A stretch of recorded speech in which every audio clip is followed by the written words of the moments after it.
الله الرحمن الرحيم اعوذ باللہ من الشیطان الرجیم بسم اللہ الرحمن الرحیم الحمد للہ والصلاۃ علیہ.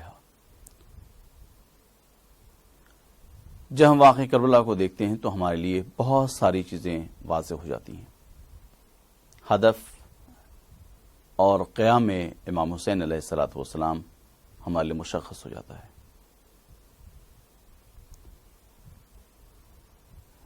دراصل تاریخ میں جتنے بھی واقعات ہیں وہ زمان کے اندر محدود ہو کر رہ جاتے ہیں، لیکن کچھ واقعات ایسے ہیں جو فلسفہ تاریخ کو ترسیم کرتے ہیں اور اس کے بعد سے ہر زمانے کے لیے وہ ایک درس دیتے ہیں، ہر زمانے کے لیے ہدایت کا ذریعہ بن جاتے ہیں. واقعہ کربلا تاریخ کا ایک ایسا واقعہ ہے جو زمان اور مکان میں محدود نہیں ہے، اور اسی لیے کہا گیا ہے کہ کل یوم عاشورہ کل ارض کربلا، ہر دن عاشور کا ہے اور ہر جگہ کربلا ہے.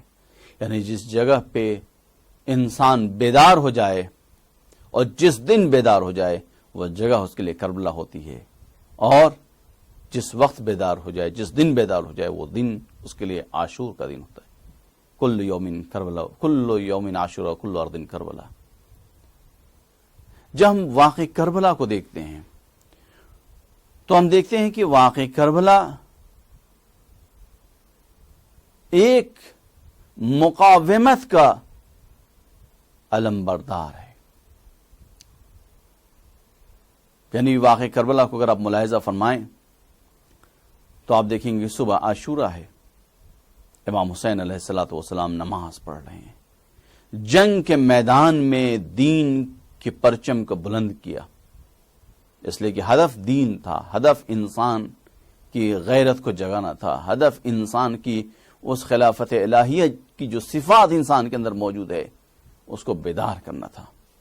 لہذا صبح عاشور ہے، امام حسین نماز پڑھتے ہیں، نماز کے بعد سے اپنے اصحاب کو خطاب کرتے ہیں. روایت میں تاریخ میں جملہ ہے کہ ان الحسین صلی باصحابی الفضال ثم التفت الیہم فقال ان اللہ قد اذن فی قتلی وقتلکم فعلیکم بالصبر. کہتے ہیں کہ بے شک نماز پڑھنے کے بعد سے امام حسین علیہ الصلوۃ والسلام اپنے اصحاب جان نثار سے خطاب کرتے ہیں اور کہتے ہیں کہ بے شک پروردگار عالم نے میرے اور تمہارے قتل کو قرار دیا ہے. یعنی واقع کربلا میں ہم سب شہید ہوں گے، یہ پیغام تھا. اس کے بعد سے کہتے ہیں فعلیکم بالصبر، تم سب پہ واجب ہے کہ تم سب صبر کرو، تم سب پہ لازم ہے صبر کرو. یہ صبر کس چیز کا نام ہے؟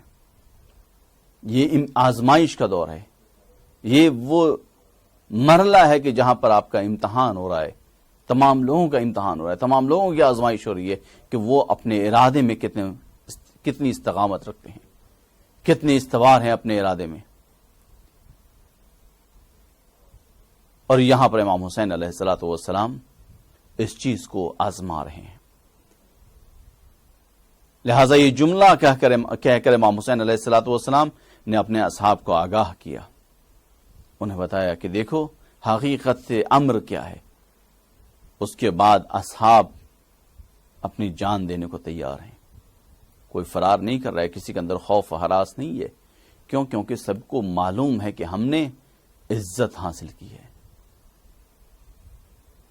ہم نے وہ زندگی حاصل کی ہے کہ جس زندگی کی آرزو ہر انسان کرتا ہے، ہر موفق انسان، ہر کامیاب انسان اس زندگی کی آرزو کرتا ہے.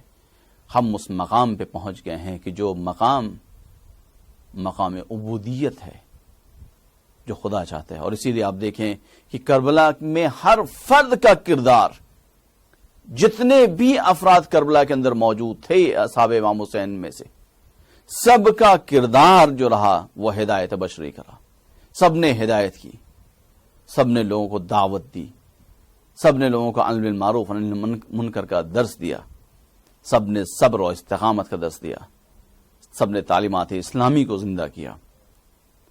اور اسی لیے جب ہم اس واقعے کو اس زمانے میں دیکھتے ہیں کہ آج کے دور میں ہمیں کیا کرنا چاہیے، ہماری ذمہ داری کیا ہے، تو ہم سمجھتے ہیں کہ ہماری ذمہ داری آج کے دور میں یہ ہے کہ ہم اگر کربلا کے ان تمام پیغامات کو اپنے معاشرے میں زندہ کر رہے ہیں تو گویا ہم امام حسین کی آواز پر لبیک کہہ رہے ہیں، امام حسین کی آواز استغاثہ پر لبیک کہہ رہے ہیں۔